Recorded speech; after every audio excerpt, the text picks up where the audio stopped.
back to the truck. So if you watched the last video about this is Nathan's C10/C20.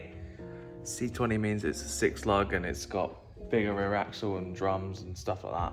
It's like an industrial type. It looks the same, but it's just thicker and heavier. Don't quote me on that, I'm not 100%, but I'm pretty sure that's what it means. Basically, today, we are doing the notches. So, I say we, I'm on my own today, Nathan's not here. The notches need to be symmetrical both sides, so that's only just plopped on top at the minute. We had to cut all this horribleness out, which was done in America, not in the UK. Cut all that out so the notches fit, slide over there. They can only really go in one position really because the bed kinks like that, and obviously the notch also kinks like that. So it can only be within like 5 mil that way anyway of each other, but we'll measure it up. So yeah, gonna keep the notches at this height, not gonna lower them or anything. I'm in an iron whether we wanted to shorten the notch to lower the bed. But where we want the bed, we want it to sit on this ledge here. So this is where the bed height will be. Any lower than that, we'll have to start welding brackets onto here and stuff, but there is actually a ledge on here which will make life so much easier. So obviously if we shorten the notch, we could lower the bed. But if we leave the notch at this height, it's more than likely going to be absolutely perfect to be able to put 20s on this truck when it's all finished, because it's like 15s or 16s now. Anyway, these wheels will lay on the floor on these wheels, but later down the line, if you want to put 20s on it, you could do, because the notch would allow you to go higher. There's no point putting a smaller notch in and it only just clearing on these. If in future you wanted to put 20s on, you'd have to redo the whole notch again. So there's a method, but big notches are going in, match them up both sides, and then start measuring up for a brace between the notch from here to here. As you saw in the last video, we cut the cross member out from, well, it literally was here, and there was another one there as well. Obviously, when this is all said and done, we're going to put a brace from here to the other notch, here and here, basically, across. So we're basically replacing those braces from lower down and then just putting them up here. Same situation. The cross brace from here wouldn't fit because of the diff, and the cross brace there wouldn't fit because of the diff. So it needed that clearance as well as the clearance for the notch. So that will go back in at a later date. We've still got this massive brace in there. There's 2 of them. So that's keeping the frame from flexing anyway. There's a couple of little braces down here and stuff like that. So we're all good. It's important to know, if you are doing this for yourself and you only had those 2 braces in there and you cut them out, the frame side to side is going to try and move. So you need to make sure the frame is still braced. Luckily for us, there is 1, 2, 3, 4, 5, 6, 7 braces on this, so it's not going to move. Everything's the same. This 60-year-old truck is probably as straight as it's going to get right now, even with all this mess underneath there. But anyway, obviously we've got a 2-link set up here, which means there's 2 bars, 1, 2 to the axle. You usually get like a 4-link, what they call them. So they have an upper and lower bar there, upper and lower bar there, and that goes onto the axle that way. The benefit with a 2-link is that we can put a drop block like you would on like a caddy van, on like a live rear axle, or many leaf spring cars. They have like an axle spacer underneath the beam that lifts it up, and then you get free lows without any suspension geometry changes. So we're going to put probably a 3-inch drop block on this axle, and that will bring it directly straight up in the notch, basically.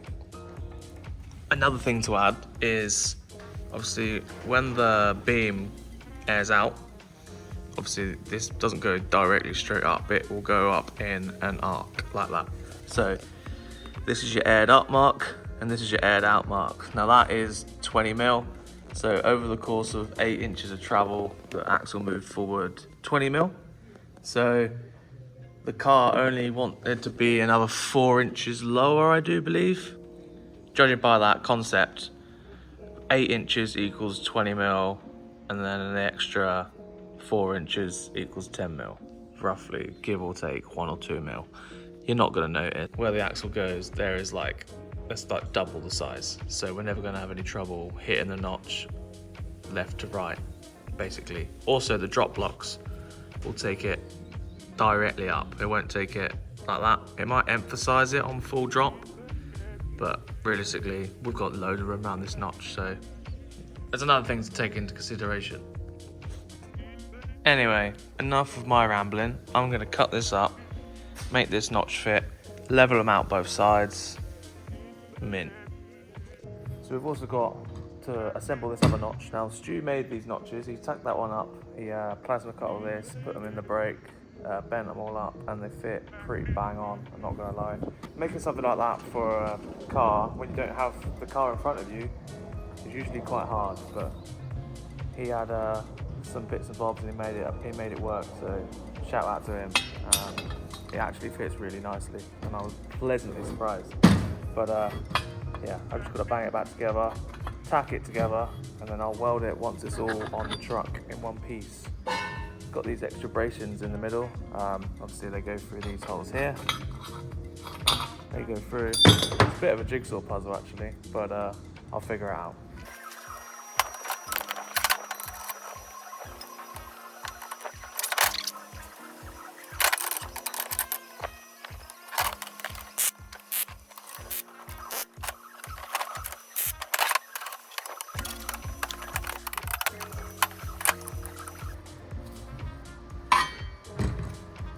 I'm actually going to tack the rest of it on the truck. That is a pair of big step notches mocked up. So they're not actually symmetrical. So you see this bracket here, this was for the cross member. That was part of that all the way along. Now we're going to leave that in there because it does no harm to leave an extra brace inside there. But on this side, it's about 30 mil further forward. So I can weld right down it on this one, but for this side, this is too far back for the notch, even though this notch is leveled both sides to the back of the chassis rail, etc. And well, I took many measurements, but they're in the same place. I'm gonna have to join that to that basically, and probably end up doing a plate all the way down to about here. But same again on this side, but I can weld it along there first. Obviously, you know what's really funny about this is they put a notch in and then they put this bump stop in, which doesn't make any sense.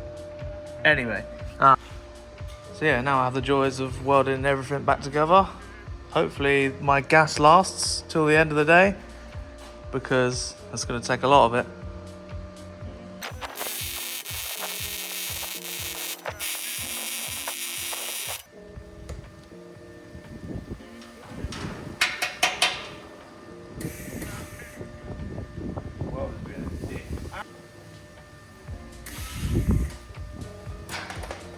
Enough about this.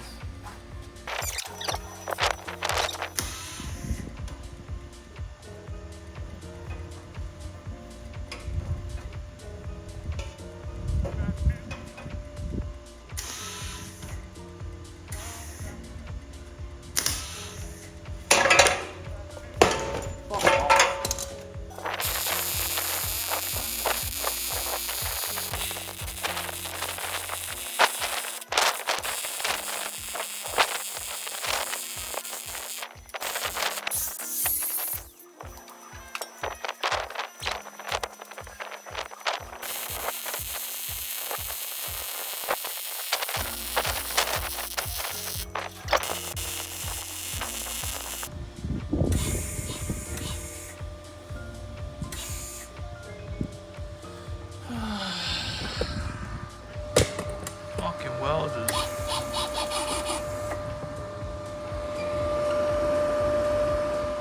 Twat. Well, there's one done. If the welder wasn't being a twat, that would have been a lot quicker to do so, but yeah, the welder was being a twat. So now I've done this one, hopefully this one will be a lot easier.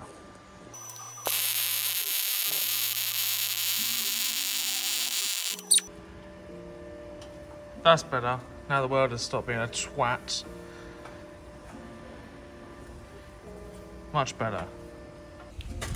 So as you can see here, what I'm probably going to do is create a plate that literally comes down in this sort of shape, but then also comes down to about here, and then goes up to here, and then weld it like that. Same again this side, same thing. What I'm going to do now is just going to dress these, make them look a little bit pretty. I'll get a bit of the slag off it, and then that should be it.